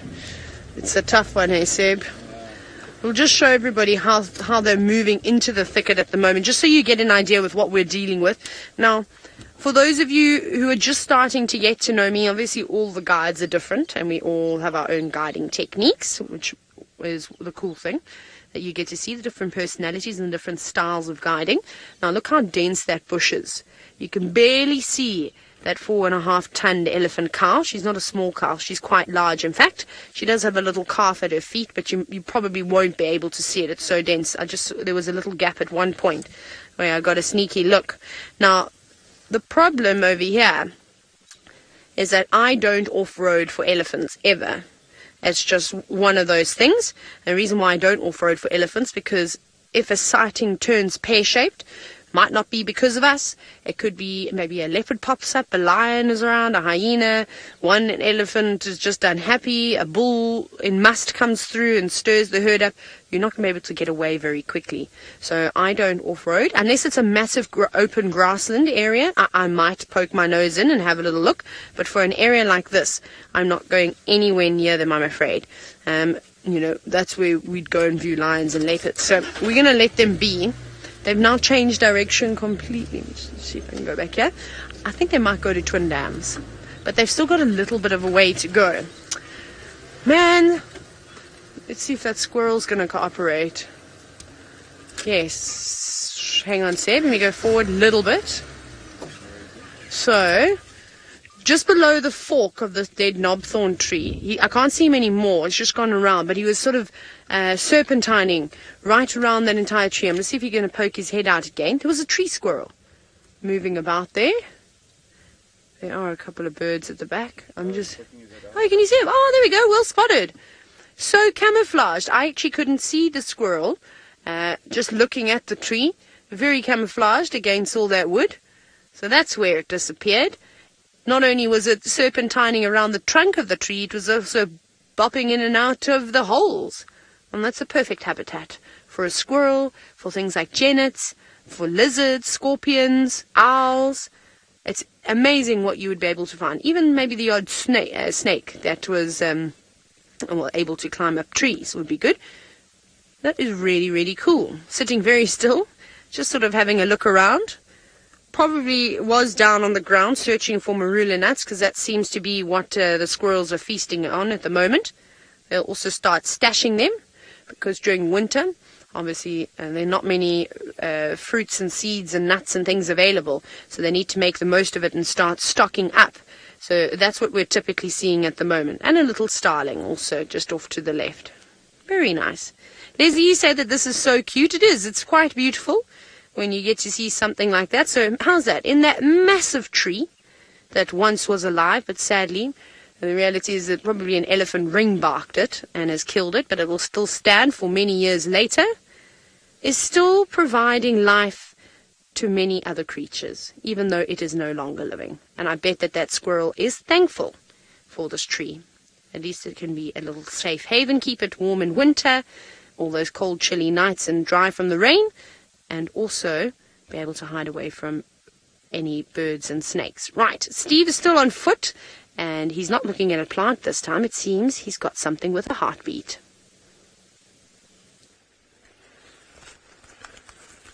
Indeed, it is a heartbeat, and they seem quite relaxed to me.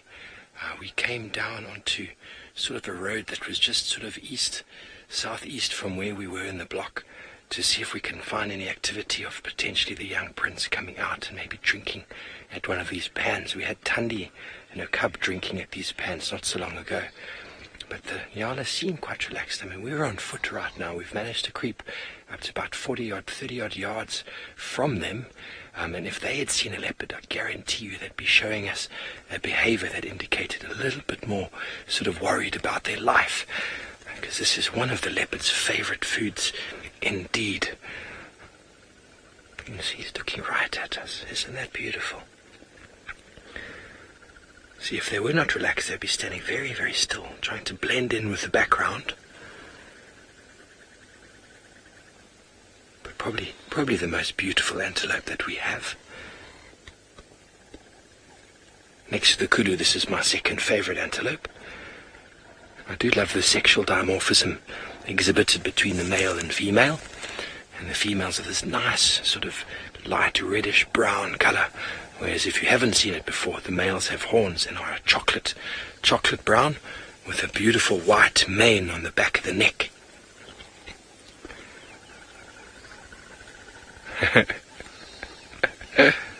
Mrs. Lapwing, I love your name. Yes, the dots, the spots and the stripes are very, very gorgeous in Nyala. Very specifically, I mean, bushbuck are also gorgeous, but they don't have the same white stripes as the Nyala do. And they just are really, really pretty animal. Nature is awesome. You can see how they walk. If you watch that female walking there, you can't really see it clearly, but as she walks, her front foot, she steps directly on. Oh, hello. That was a bit of argy-bargy. It looks like they're going into a little pan there to drink. One at a time. One keeps their head up and ears poised while the other one drinks. And what I was saying is, as they walk, their front foot, their back foot steps exactly where their front foot stepped. It's a characteristic behavior for the Tragelaphus family, meaning spiral-horned family, which you see in Kudu, bushbuck, and Nyala. Eland also will directly register. And it is obviously a means of walking very quietly. And you see their huge, enormous ears. That is their primary source of predator defense, is to stay undetected through camouflage and to hear what's going on. Imagine what you would hear with those huge satellite ears.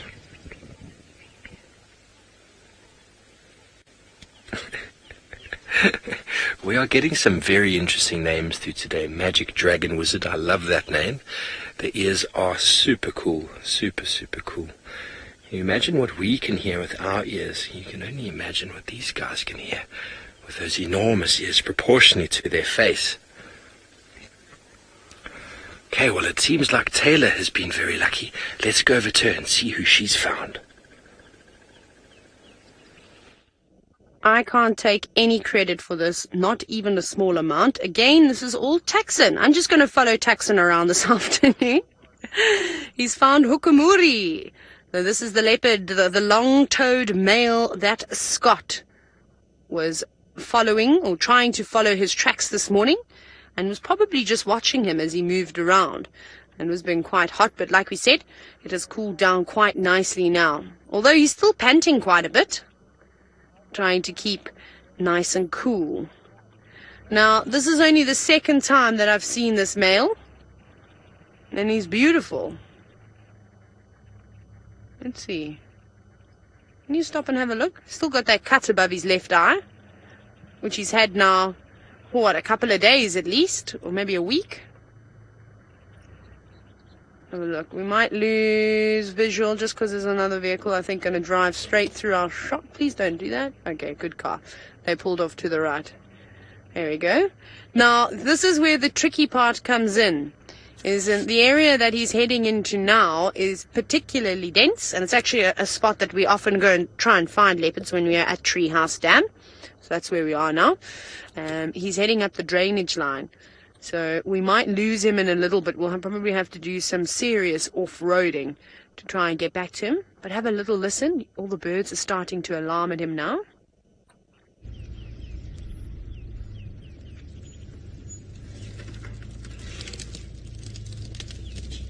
Might be able to hear them. Sounds like a spur fowl or a francolin that's not particularly happy with him. One flew right up. He's an older boy though, not interested in a small bird like that.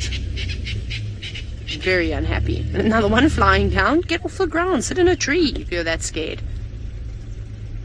This is beautiful. And scent marking. Sorry everybody. We're going to have lots of vehicles passing us, unfortunately. This is what we have to deal with. There he is. He's just popped out to the left. Now he's gone behind the car.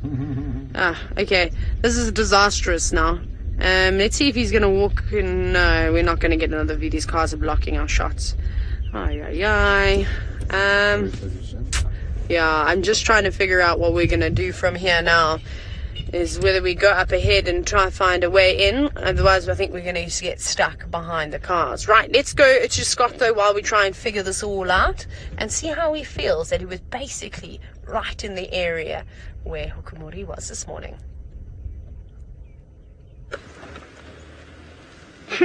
Yeah, it is interesting, is it not?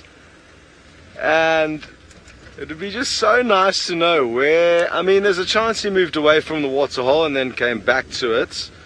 But I'm guessing he was just lying around there, watching us walk around, scratch our heads.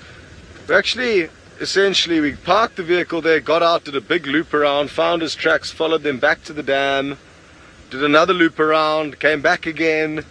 All this time he was probably just sitting in the grass, keeping an eye on us. Then this afternoon we drove past. But all that matters is that he has been found now, so that is wonderful news. And let's see if we can't find any more leopards. Like I said, there was 4 leopards on Djuma last night. 1 has been found now. Tumber, I'm thinking, is going to be a bit of a waste of time, to be honest, because he's so full. I'm not expecting great things from him. And I think it might make more sense to look for Tundi and or Hosanna and or the Inkuhuma Pride of Lion, which could cross in from our western boundary. I think that's where the money is going to be, so that's probably where I'm going to try and position ourselves.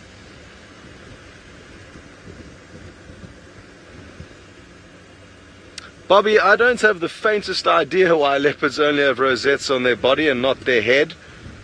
I guess they would have to be very small, tiny miniature rosettes, which would be possible for it to fit on their head. But I think spots, yeah, I think it's just, yeah, I don't know. We'll have to ask Mother Nature that question when she designed them.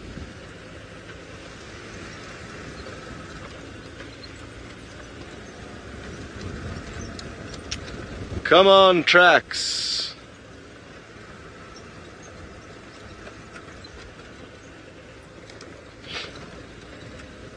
Debbie, you'd like to know if male leopards will become predictable on the pathways that they travel along when scent marking. Yes, to a degree, and some more than others. I think each male will vary in his style, but yeah, I think as a general rule, they kind of do have some pathways that they like to move along.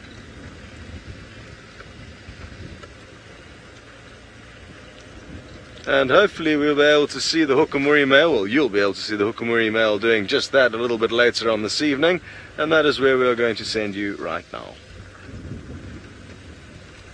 Aldous.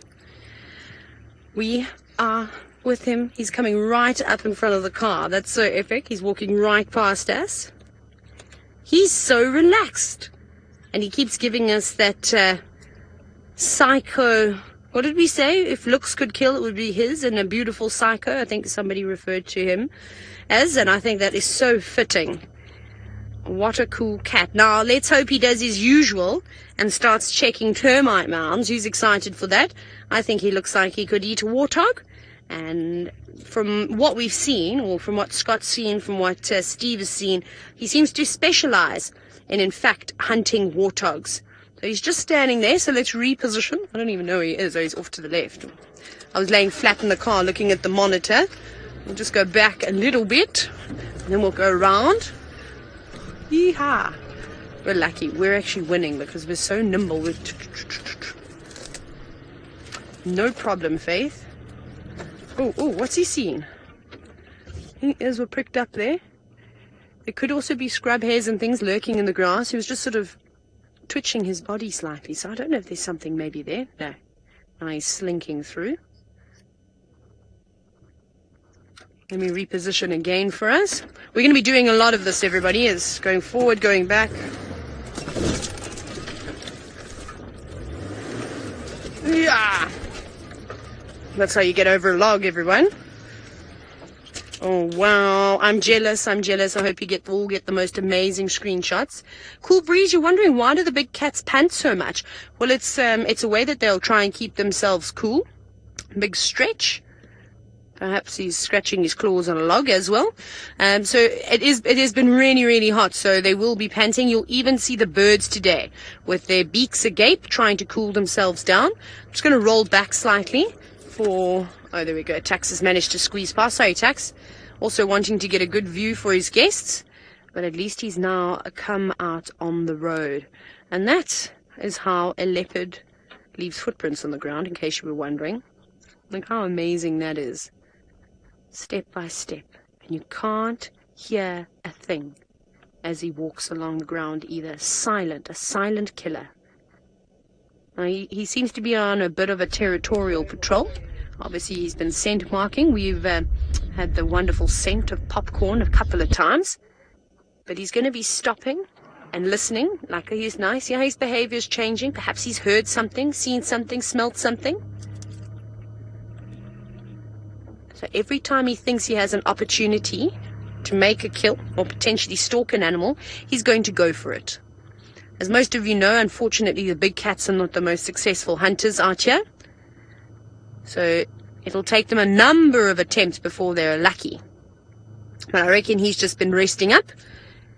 After Scott tracked him round and round this morning, I bet he was exhausted after his evening patrol. There he goes again. Yeah, sorry everyone. That was nice. How was that? There he is back again. Tax was just maneuvering around. That was so smooth. You can see Seb's been working the camera for a few years, eh? That was so wonderful. Love that casual pan to the sky and marula trees. Very pretty. There you go. So he's just going to go around the corner, so we'll try and play catch up with him again and get another view of him. Wow, wow, wow. What a treat for this afternoon. Not Hosanna, I'm afraid, but at least it is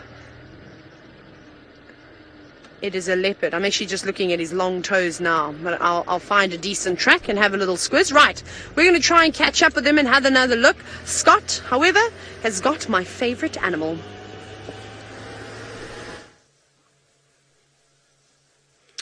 Well, awesome stuff, and happy that the Hukumuri male is on the move. Let's hope that Taylor can stick with him. It can be quite tricky in and around the treehouse waterhole there.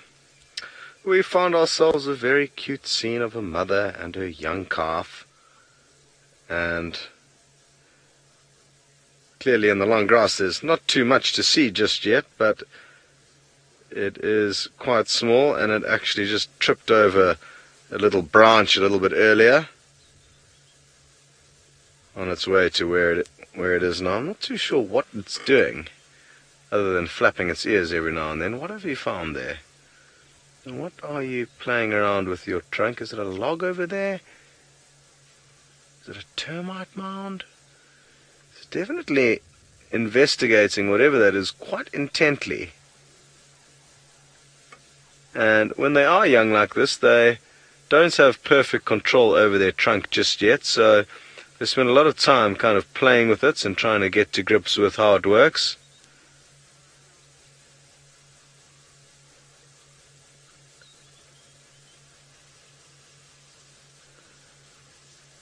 And happy to hear that lots of you are very happy to see this tiny little bubba. Oh, looks like it's about to put on a bit of a show for us. It's getting a bit worked up. Yes, we're talking about you, but everyone's very happy to see you, so don't be shy or embarrassed. You don't need to run off back to Mom, but I think you want to. I think you've been a bit far away from Mom with these strangers here, and it's fine, you can head on back to her. What is going on? Hey? Are you getting a little bit panicked? Are you going to give us a hard time? Come and charge us. Come and show us how big and strong you are. Come on. I know you want to. Here we go.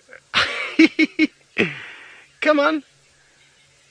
Come and show us how big and strong you are. I think it felt safer close to Mom. But just like a lot of young animals, elephants can be incredibly playful. Not too sure where the rest of the herd is. It's just the two of them that we've seen for the time being, and maybe Mom is just taking it slow because she does have this tiny baby alongside her. They can communicate with one another over quite big distances through infrasonic communications, so she won't worry about losing the herd.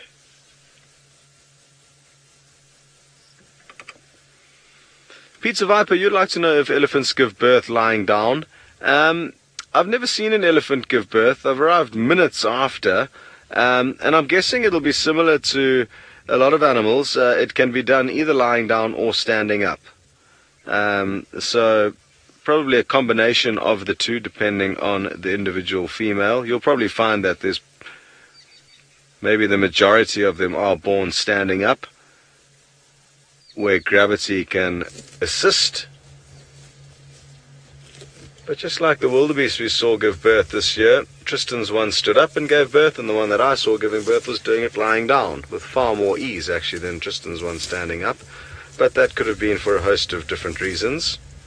Maybe the female was older and had gone through that process a few more times, or possibly the calf was just a little bit smaller and popped out a little bit easier.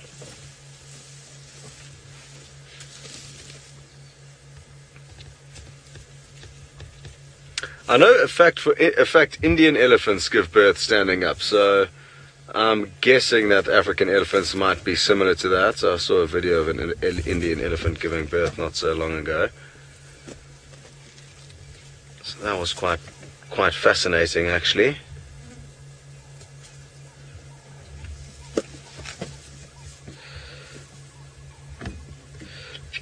Clara, just 10 years old, you'd like to know at what age will elephants have their first baby? And I'm guessing it's somewhere between kind of 15 and 20 years of age. But just like us as humans, there's no set age, and people can have children a little bit younger, and some people can have children when they're a little bit older. And it's very important to remember that, Clara, just like you and me, we each our own person, out here in nature. All the animals, although they look the same to us, they are all their own individual specimen. They've each got their own mood and character, and I guess just like when the elephants look at us, we all look the same to them, but we're all different, even though it might be ever so slightly. Very, very good. Okay, well, it sounds like Taylor's managed to keep up with Hukumuri, so why don't you race back and see what's going on there? Well, he's actually stopped, so luckily we were able to keep up with him. You won't believe what happened. Oh, typical kitty cat, nice sitting in the grass, is that he spotted a massive kudu bull. Well, I feel like the kudu bull actually kind of spotted him first, didn't say a word, sat very, very quietly. A magnificent bull, kind of like the one that we saw a little bit earlier, but even a thicker neck and more muscles on the shoulder. And he just sort of stood and looked at Hukumuri, and then tiptoed away into the thicket. And as he was tiptoeing away, I think he made the fatal mistake of crushing a few leaves with his feet, and then Hukumuri picked up that sound and got into a trot, and then just ducked down into the grass. But he doesn't look like he's stalking him at all. He's still just sitting flat, perhaps just taking a little moment, a little breather. He does look hot, he does look a little bit bothered. So male leopards will do that, female leopards will do the same thing when they are on a patrol. Walk, walk, walk. We see it with lions. Sit down, get up, carry on walking, mark a territory, that whole shebang. So now we're kind of just waiting for him to make his next move. Where we're heading to, we are going back basically towards Shibamura, and there's a couple of little pans there, and they're nice and open.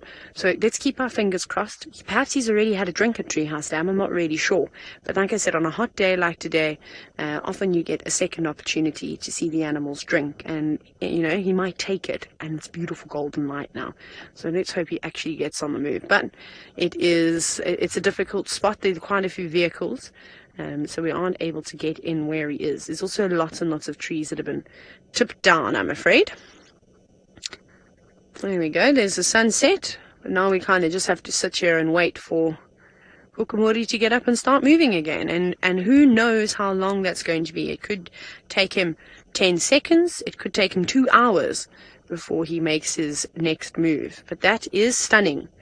I think we're in for a treat this evening with the sunset. All the clouds that are down in the west, I think, and maybe the odd marula tree or dead knobthorn or dead leadwood.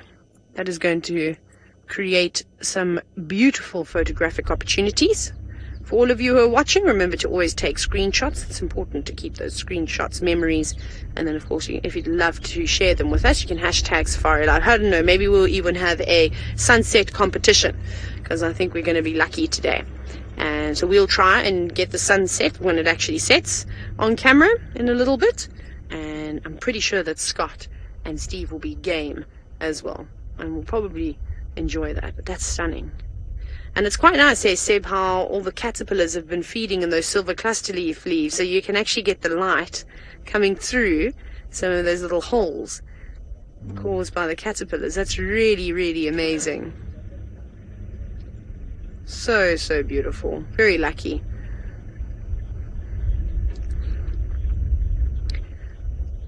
We're going to sit patiently, like I said, and hope that Hukumuri doesn't stay down for too long. And while we wear our patient pants, let's go across to Steve's to see if he's having any luck with the other leopard. Thanks very much, Taylor. I'm super happy you're able to find Hukumuri, apparently the long-toed leopard cat, as I would love to find that track and see. Herbie said if we find one, he'll show me how he's got such long toes. So that'll be quite interesting. I like to take a photo, measure it, compare it to other leopard tracks. But we came down sort of south or east from where we were. We've checked a couple of pans. There doesn't seem to be anything going on here with regards to tracks of the little prince Hosana, the leopard. And so we are slowly going to go back. The sun is starting to set in the west. We're going to go back into the block. He doesn't appear to have come out of that block. So we're going to go back into the block, one last ditch effort to see if we can find him on foot. Wouldn't that be a marvelous surprise? Talking about surprises, what I love about this little pod here, the russet bush willow, is how you can do this. And look at that. A little surprise. Now this is the russet bush willow. You want to pull that seed out, throw it away, boil some water, drop a couple of those in your teacup, and you'll have a nice tasting tea. Marvelous. Okay, so here is the surprise. The russet bush willow, and it's wonderful. It's called a samara, and you peel it open. Isn't that marvelous? And inside is the seed, which you must throw away, otherwise you drink the tea and you'll get hiccups. Isn't that beautiful? A little party trick for the day. Sorry, Faith, I got the question you posed there, but I didn't get the name of the viewer. If you could repeat the name of the viewer, please. Infernal Apathy. We have got some really good names coming out today. How am I so chilled? This is what I love doing, Infernal Apathy. I love being on foot. I'm in the company of two amazing gentlemen. We're having good conversation. We're walking. We're just having a bit of a Sunday stroll, as it would be. And this, to me, this is my element. You know, yes, I can't hear out of this ear, which is probably the only daunting thing about being at here. But we've got Herbie, who's an expert tracker. He's got ears of absolute Nyala potential, and the smells, the sounds, everything. I just love being out in the African wilderness. A lot of people think this is the dangerous place to be, but I understand this place. I understand the animals' behavior. They're not out here to get us. I struggle to go to a city because people are the dangerous ones. Watch out, Sens, behind you. People are probably the most unpredictable mammal creature in the world.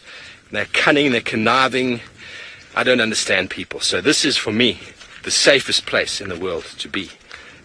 If you don't understand something, it's hard to get your mind around it. But when you understand it, everything has a place. Cities and people and all that, they freak me out a little bit.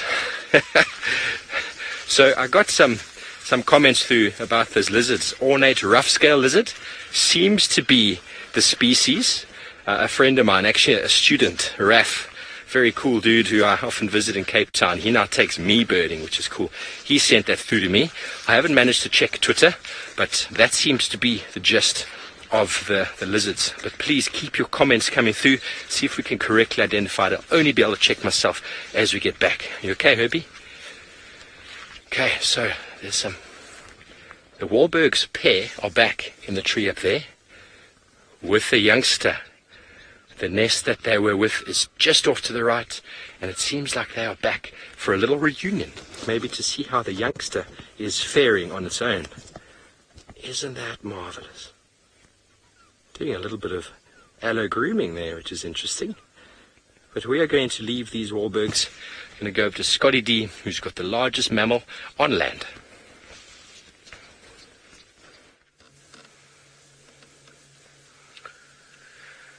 So, still with this Ellie cow and her young calf. Sadly, they've just kind of veered off a little bit away from us.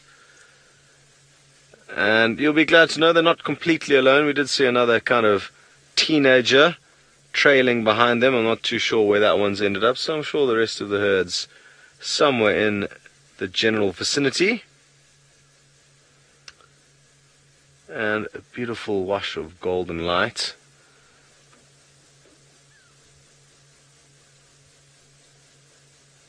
On this wonderful, wonderful evening. It's nice and cool now. This is definitely the time of the evening when things start kind of heating up with regards to action and cooling off with regarding temperature.